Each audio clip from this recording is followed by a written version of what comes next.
भारतीय दर्शन में और किताबों में हम शुरू से देखते आ रहे हैं, हमारे यहाँ की संस्कृति भी है कि हम लोग सूर्य देवता को जल चढ़ाते हैं। तो कई लोगों के मन में आता है कि ये क्या सिर्फ कर्मकांड है या फिर ये सिर्फ समय बिताने का एक तरीका है या मतलब ये सही नहीं है। कई लोगों का ये सोचना है, तर्क देते हैं लोग, ऐसा नहीं है। तो हम ये देखते हैं कि हमारे धर्म ग्रंथों में और हमारे जो क्रियाकलाप हैं उसमें प्रकृति को सबसे सर्वश्रेष्ठ माना गया है और ये कहा गया है कि हर कण में चेतना है, हर कण में भगवान है। तो जब हम सूर्य भगवान को जल चढ़ाते हैं तो हमारा उद्देश्य, हालांकि उद्देश्य के आधारित है ये, हमारा उद्देश्य ये होना चाहिए कि जब हम सूर्य देवता को जल चढ़ा रहे हैं तो ये महसूस करें कि वो एक सिर्फ गोला भर नहीं है आग का, सिर्फ ऐसा नहीं है कि सूर्य देवता जो है वो हमें धूप दे रहे हैं, हमें प्रकाश दे रहे हैं। हम ये देखें कि वो एक चेतना है और सही अर्थों में देखा जाए तो हम उन्हीं से बने हैं। यदि आपको ये जानकारी हो, ये यूनिवर्स कैसे बना, ये सूर्य कैसे बना, ये पृथ्वी कैसी बनी, तो आपको पता होना चाहिए कि पृथ्वी का निर्माण भी सूर्य से ही हुआ है, यानी हम कहीं ना कहीं सूर्य के अंश हैं। तो यदि हम देखें कि उसके जब हम अंश हैं और उस अंश को हम यदि महसूस करते हैं कि सूर्य देवता को याद करके, तो हमारी चेतना ऊपर की तरफ उठने लगती है। पर होता यह है कि जब लोग सूर्य देवता को जल देते हैं तो उस समय भाव कैसा रखते हैं? क्या सिर्फ भाव जल देने का रहे? ठीक है, तो ये जल देने का भाव नहीं होता है।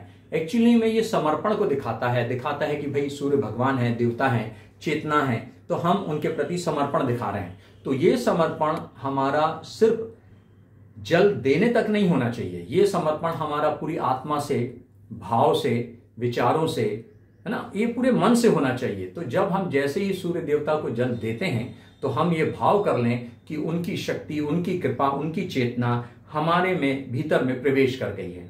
क्योंकि हमने आपको पहले ही बताया है कि हम लोग एक अर्थ में सूर्य देवता के ही अंश हैं, क्योंकि ये यूनिवर्स जब बना था, सूर्य जब बना, तो आपको पता होना चाहिए कि ये एक तारा है और इस तारे में से जो एनर्जी निकली उससे बहुत सारे प्लैनेट्स बन गए। तो सिर्फ ये तारा भर नहीं है, इसकी एक समझ है, इसकी एक चेतना है और यही चेतना है जो सूर्य देवता को ये बता रही है कि वो किस तरह से हमारे जीवन को चला रही है।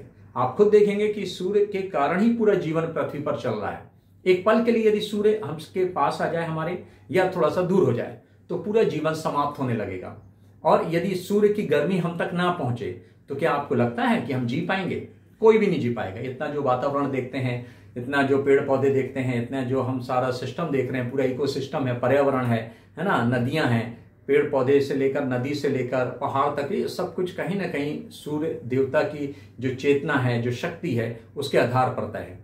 तो कई लोगों ने इसको कर्मकांड समझ लिया और ये सोचा कि ये क्या है, इसको करना उचित नहीं है। पर मेरा मानना है कि करने का ढंग बदलना है। मतलब सूर्य देवता भर नहीं है, सूर्य एक चेतना है, एक यूनिवर्सल मेमोरी कह सकते हैं आप इसको। ब्रह्मांड की चेतना भर नहीं है वो, उससे भी परे है वो, जहां पे वो एक तरह का डिसीजन लेते हैं, एक तरह की शक्ति हमको देते हैं। और उनकी ये शक्ति, क्योंकि आप देखिएगा सूर्य के अपने जो प्रकाश देने की गति है और उसका जो सिस्टम है वो बिल्कुल अद्भुत है। वैज्ञानिक भी इस बात को लेकर दंग है। और जहां तक ग्रेविटेशनल फोर्स की बात करें, गुरुत्वाकर्षण बल की बात करें, इसको लेकर भी वैज्ञानिक जो है बहुत हैरान होते हैं कि किस तरह से सूर्य ने अपने सोलर सिस्टम को बांध कर रखा है और बाकायदा एक निश्चित समय में सब जो प्लैनेट्स हैं वो चल रहे हैं। ऐसा भी नहीं हो रहा कि सूर्य उनको अपनी तरफ खींच के अपने ऊपर गिरा ले, ऐसा भी नहीं हो रहा, या दूर फेंक दे। मतलब कहीं कोई चेतना है जो काम कर रही है, ये कॉन्शियसनेस कहलाती है। तो हम जब कभी सूर्य भगवान को जल देते हैं तो इस आधार पे दें कि उनकी चेतना और हमारी चेतना मिक्स हो गई है, क्योंकि हम उन्हीं की चेतना के अंश हैं। तो हमको सिर्फ महसूस करना है और जब हम ये महसूस करने लगेंगे तो हमारा जो सिस्टम है पूरा, बॉडी का है, मन का है, वो बदलने लगेगा, हमें शक्ति आने लगेगी, क्योंकि हमारे भीतर चेतना का वही अंश है, वही लाइट है, वही शक्ति है। और धीरे धीरे जो हम बहुत परेशान होते हैं, समस्याओं से घिर जाते हैं, तो ये हमको जब चेतना हमारी ऊपर उठेगी, शक्ति हमको मिलेगी, तो ये हमारी बहुत सारी समस्याओं का निदान कर देगी।